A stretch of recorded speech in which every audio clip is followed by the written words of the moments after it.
आप एक बार ये वीडियो देखिए, उसके बाद में बात करते हैं।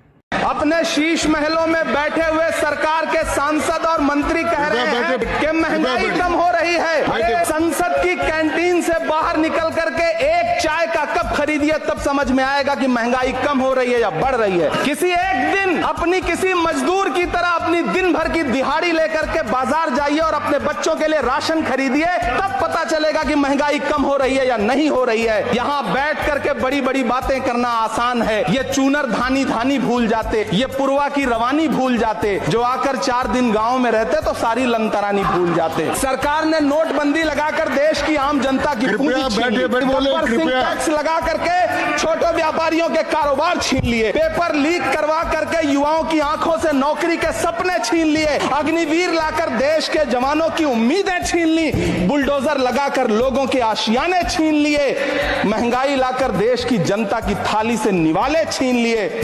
वीडियो तो आपने देख ही लिया होगा। हमारे देश की वित्त मंत्री है निर्मला सीतारमण जी। उनका कहना है कि हमारे देश में फिलहाल महंगाई कोई बड़ी चिंता की बात नहीं है, क्योंकि इनको सब कुछ फ्री में मिलता है।